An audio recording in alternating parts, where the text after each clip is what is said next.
MBBS cadre assistant professor भर्ती के विषय इंग्लिश का एचपीएससी ने परिणाम 2 दिसंबर को जारी किया था, जिसको लेकर कैंडिडेट काफी नाराज है। परीक्षा चेकिंग को लेकर शुक्रवार को कैंडिडेट आयोग मुख्यालय पहुंच गए। एचपीएससी ऑफिस के बाहर एकजुट कैंडिडेट ने बताया कि यहां पर ऐसे बच्चों को भी फेल कर दिया गया जिनका 6 बार नेट क्वालिफाई है। आयोग के द्वारा जो 151 बच्चे पास किए गए हैं उनमें अधिकांश बाहर के होने का दावा हरियाणवी कैंडिडेट कर रहे हैं। कैंडिडेट ने कहा कि आयोग उन्हें ना तो कॉपी दिखा रहा है और ना ही उन्हें मार्क्स बताए जा रहे हैं। इंग्लिश भर्ती में शामिल कैंडिडेट का एक प्रतिनिधिमंडल ने शुक्रवार को आयोग चेयरमैन से मुलाकात की। मुलाकात के बाद सदस्यों ने बताया कोई ठोस आश्वासन नहीं दिया गया। वे अब भर्ती को लेकर कोर्ट का रुख भी करेंगे क्योंकि भर्ती में कैटेगरी रिजर्वेशन का भी उल्लंघन हुआ है।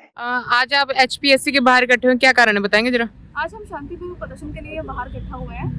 2 दिन पहले हुई मुलाकात के बाद हम लोगों को एक संतुष्टि भरा कोई जवाब नहीं मिला है, ना लिखित में हमें उस चीज़ का कोई प्रमाण दिया गया है। जो हमें अंदर बोला गया वही हम बाहर के लिए असंतुष्टि दिखाते हुए आज यहाँ इकट्ठा हुए हैं। मांग क्या?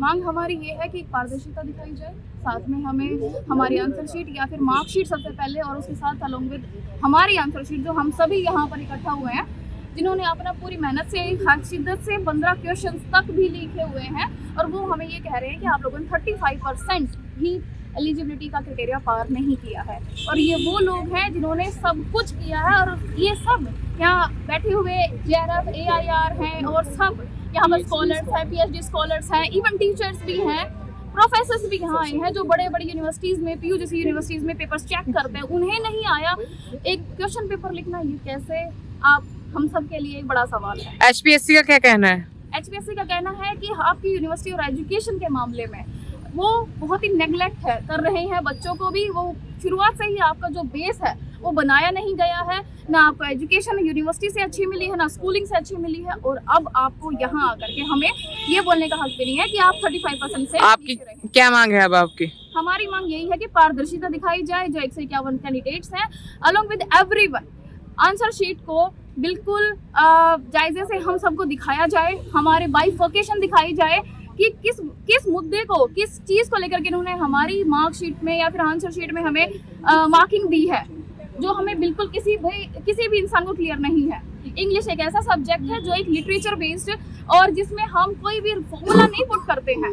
अगर हम फॉर्मूला पुट करते हैं तो हम उसमें कह सकते हैं कि नहीं गलत है, बट यहाँ पर सब्जेक्टिव का मतलब आप समझेंगे तो सब्जेक्टिव का मतलब है इंडिविजुअल, और सब्जेक्टिव हर सब्जेक्ट अपना अपना लिखेगा। और लिटरेचर बहुत वाइड और बहुत अलग सी फील्ड आप मान सकते हो, जिसमें हम सब यहाँ खड़े हैं ताकि हम लोग उस चीज़ को थोड़ा आगे लेके जा सके। मैम, ये सुनने में आया कि जो हरियाणा के बच्चे हैं उनको कम बच्चे लिए गए हैं, क्या मामला है?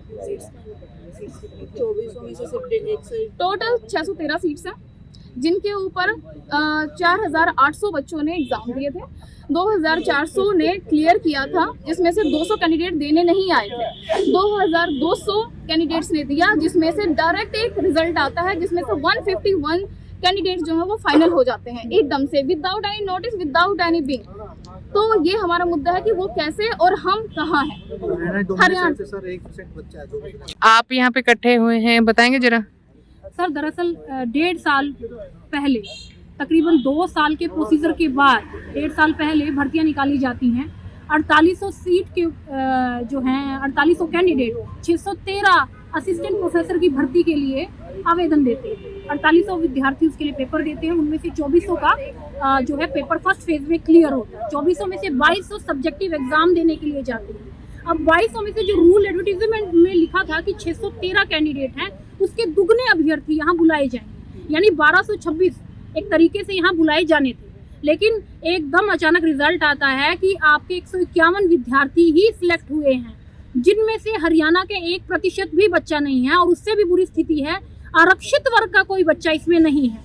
अगर आरक्षित वर्ग का कोई क्रीमी बच्चा जो बहुत इंटेलिजेंट बच्चा है वो भी जनरल के खिलाफ कम्पीट करके जनरल श्रेणी में आ गया है, आरक्षित कोई भी श्रेणी है, DSC SC है या फिर BC है, इनका कोई भी बच्चा जो है नेग्लिजिबल, बिल्कुल पॉइंट्स के अंदर इनका जो है सिलेक्शन हुआ है। तो पहली चीज़ तो ये है कि इतनी ज़्यादा सीट्स पर जो है विद्यार्थियों का, जहाँ 1226 होना था वहाँ मात्र 11 से 12% बच्चों का ही सिलेक्शन इन्होंने दिया है। उनको इंटरव्यू के लिए बुलाया, अब उनमें से फाइनल कितने सिलेक्ट होंगे वी रियली डोंट नो। तो 613 पोस्ट किस लिए निकाली गई? ये हमारे भविष्य के साथ किस किस्म का खिलवाड़ है? क्या ऐसी इंस्टीट्यूशनल विल थी और क्या ऐसे कारण रहे जिसकी वजह से ये रिजल्ट है वो इतना ड्रास्टिक आया। जब ये बात हमने एचपीएससी चेयरमैन से मिलकर जाननी चाहिए तो उन्होंने बताया कि आपकी हरियाणा की जो शिक्षा का स्तर है, जो पिछले 11 साल से हम कहते हैं कि बहुत अच्छा हो गया है, एक नई एजुकेशन पॉलिसी भी हमारे पास 2020 में आ चुकी है। एक तरफ हम दावा भरते हैं, दम भरते हैं कि हम 5वीं जो है ग्रोइंग इकोनॉमी बन चुके हैं, हमारा शिक्षा का स्तर एजुकेशन हरियाणा हब बन चुका है। यहाँ के जितने भी टॉपर्स हैं वो यहाँ हरियाणा से जा रहे हैं, यूपीएससी के टॉपर हैं, जितने भी आरपीएससी में आप जाएंगे, आप यूपी में जाएंगे, एमपी में जा रहे हैं, हरियाणा का बच्चा टॉप कर रहा है। और हरियाणा के खुद की एक संवैधानिक संस्था कहती है कि हरियाणा की जो 54 यूनिवर्सिटीज है वहाँ पढ़ने वाले बच्चे इतने काबिल नहीं हैं कि वो एचपीएससी का कोई पेपर क्लियर कर सके। हमने ये भी प्रश्न किया कि सर ये जो ड्रीमी इंस्टीट्यूशन हमारा एचपीएससी है, जहाँ बच्चों की जो पहुंच है वो बहुत मुश्किल बन चुकी है, यहाँ आपने यूके से जो प्रोफेसर चेक करने के लिए बुलाए थे, आप किस किस्म के आंसर्स हमसे डिमांड कर रहे थे। हमने वो तमाम प्रश्न इनसे तरीके सलीके से पूछे लेकिन हमें कोई संतुष्ट जवाब नहीं मिला। अगर आप हाथ जोड़ के निवेदन किया कि सर आयोग बच्चों के लिए है, हमारी ऐसी क्या कमियां रही जो हमें पता चल सके कि हम भविष्य में ध्यान रखें, तो एक मॉडल आंसर की हमें दी जाए, वो भी नहीं दी जा रही। तब आप क्या आगे की क्या रहेगा आपका? देखिए, जो पारदर्शिता का जो हमें अपनी सरकार और अपनी संस्था में यकीन है, जो इनका मोटो है कि हम पारदर्शी हैं, तो दिखाएं आप हमारी आंसर की। हम नहीं है काबिल, बताएंगे। दूसरी चीज, आपने किस तरीके से, किस स्केलिंग, मॉडरेशन और बाइफर्केशन से हमें मार्क्स दिए हैं, आप हमें वो बताएं। ट्रांसपेरेंसी है तो पूरी हो, ये नहीं है ना कि आप कुछ लोगों के लिए आप अपने तरीके से कि ये हमारे बायलॉज में नहीं आ रहा, ये हमारे कॉन्स्टिट्यूशन का हिस्सा, हम ये इस वक्त नहीं बताएंगे, हम उस वक्त ही बताएंगे। आपका काम आपकी सुविधा है, वो हमारी सुविधा नहीं है। तो मुझे ऐसे लगता है कि आपकी अभिव्यक्ति हमारे लिए आतंक नहीं बन सकती है और हम अपनी अभिव्यक्ति को आपके लिए आतंक नहीं बनाना चाहते। कोर्ट का रास्ता निस्संदेह हम इख्तियार करेंगे, लेकिन हम सब पढ़े लिखे, डॉक्टरेट, बहुत गोल्ड मेडलिस्ट, इतनी जगह जेआरएफ, इतनी बार जेआरएफ और तमाम हरियाणा की जो रिकॉग्नाइज, जो मैं आप कहूँगी इतनी रैंकिंग वाली यूनिवर्सिटीज़ है, वहाँ से हम आए हैं। एक तरफ आप इतनी वर्ल्ड बेस्ट रैंकिंग के अंदर आप यूनिवर्सिटीज़ को आप काउंट करते हैं, वहाँ से हम आए हैं और आप कहते हैं कि आपको पढ़ना नहीं आता। We need valid answer.